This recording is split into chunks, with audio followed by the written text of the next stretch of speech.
Salut à tous, c'est Hugo de la chaîne NSS et aujourd'hui dans cette vidéo, on va se lancer un peu dans les explications. Alors oui, je suis d'accord, c'est peut-être pas le plus intéressant, mais c'est important de savoir comment les éléments marchent dans Premiere Pro et aujourd'hui, on va s'attaquer à quelque chose qui va être très important pour nos animations, c'est les points clés. On passe tout de suite sur Premiere Pro et je vous demande un tonnerre d'applaudissements pour le nouveau jingle, comment ça marche. C'est parti. Les images clés, ça va être un outil qui va nous permettre d'animer absolument tout ce qu'on veut dans Premiere Pro. Des effets, des images, des musiques, des vidéos, du texte, etc. Ça va nous servir à les animer, ça va nous servir à les modeler, ça va nous servir à absolument tout. Pour vous donner un exemple, le pouce qui est là, si j'appuie sur Play, rien ne se passe, puisque dans la timeline de la fenêtre option d'effet, on voit qu'il n'y a pas de point, on voit que c'est vide, il n'y a que la tête de lecture et c'est tout. En revanche, si je sélectionne ce rush là avec le pouce, on voit qu'il y a des petits points, chacun avec une valeur différente, là en l'occurrence c'est la position, donc pour les abscisses et pour les ordonnées, quand on navigue de point en point, on voit que les valeurs changent, et on voit qu'à chaque fois le pouce se déplace. Mais il ne fait pas que se déplacer instantanément. Entre deux images clés, il va y avoir un mouvement progressif, c'est-à-dire que votre point numéro 1 possède une certaine valeur, votre point numéro 2 une autre valeur, et bien entre ces deux points, l'effet va évoluer progressivement pour passer d'une valeur à une autre. Ce qui fait que on a un mouvement. Et avec 5 points différents, on a un mouvement complet. Donc là, c'est une animation très simple, très basique. C'est vraiment pour vous expliquer les bases des images clés. Donc on a notre pouce, c'est super, il se déplace, mais c'est pas assez. Alors ces images clés, comment on les génère ? Eh ben on va voir ça ensemble avant de commencer. À côté de chaque effet, vous avez un chronomètre. Ce chronomètre va venir activer les images clés. Et quand vous l'activez, vous avez automatiquement une image clé qui se crée à l'endroit où se trouve votre tête de lecture. Vous avez deux façons de créer des images clés. Donc on va revenir un petit peu en arrière. Ou vous changez sa valeur. Donc là, je me dis que j'ai envie d'aller un petit peu avant et en bas. J'ai modifié la valeur. Premiere Pro reconnaît, il sait qu'on va animer un effet. Il sait qu'on va animer quelque chose parce que j'ai modifié la valeur. Donc il m'a mis un deuxième point clé. On repart encore un petit peu en arrière. Le pouce en arrière aussi. Tiens, et là, j'ai envie d'être en haut. Pareil, voilà. J'ai modifié la valeur et des abscisses et des ordonnées, et là on a déjà un mouvement.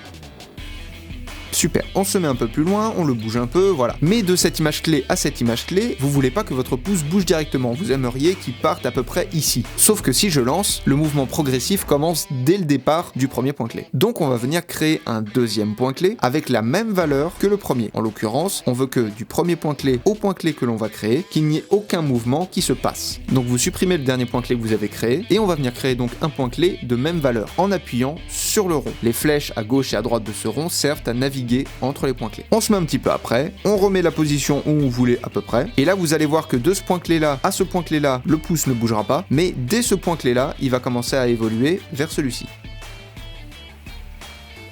Voilà, c'est ce qu'on veut. Donc tout ça c'est bien, ça nous fait un mouvement, mais c'est un peu sec, je trouve. Donc on va venir animer nos points clés. Oui, les points clés servent à animer des médias, et on peut animer les points clés. À côté du chronomètre, vous avez une petite flèche. Vous allez venir cliquer dessus, et une courbe va se dessiner. Au premier abord, ça peut paraître un peu rustre, mais c'est très simple d'utilisation. En dessous de chaque point clé, vous allez voir que vous avez des petites poignées comme ça. Ces petites poignées, vous allez pouvoir venir les étirer pour créer des pics que l'on va appeler des béziers. En fait, ces béziers-là vont faire en sorte que vous allez avoir des mouvements progressifs. Vous n'allez pas avoir un départ net et un arrêt net, mais un départ progressif et lent, un pic de vitesse que l'on voit ici, et une arrivée progressive aussi, avant de repartir progressivement, pic de vitesse, etc. Vous remarquerez également que vos images clés ont changé de forme. Ce ne sont plus des losanges, mais des sabliers. Et si on regarde comme ça, c'est un peu plus fluide. L'animation est pas top, je suis d'accord, c'est juste pour l'exemple, mais vous avez compris le principe. Quand vous regardez mes vidéos sur YouTube, la quasi-totalité des effets, c'est-à-dire les arrivées de texte, les transitions, quand je montre comment créer les effets en montage comme maintenant, vous voyez très souvent que j'anime mes effets la quasi-totalité du temps pour leur donner plus de texture, pour leur donner plus d'esthétisme. Un exemple avec le texte, donc on recrée nos images clés, chronomètre, on se met à une autre position dans la timeline, et je vais venir déplacer mon texte en dehors de l'écran. Voilà, donc au premier point, il est en dehors, au deuxième point, il est au milieu. Je lance. Voilà, mon texte arrive, je vais même resserrer un petit peu. Voilà, mon texte arrive, mais on voit qu'il y a un départ net, une vitesse constante et un arrêt net, qui sont absolument pas esthétiques. Donc on vient sélectionner nos deux images clés, on développe l'effet, et on va venir à nouveau tirer sur nos petites poignées. N'hésitez pas à zoomer dans votre timeline pour y voir un peu plus clair. On relance.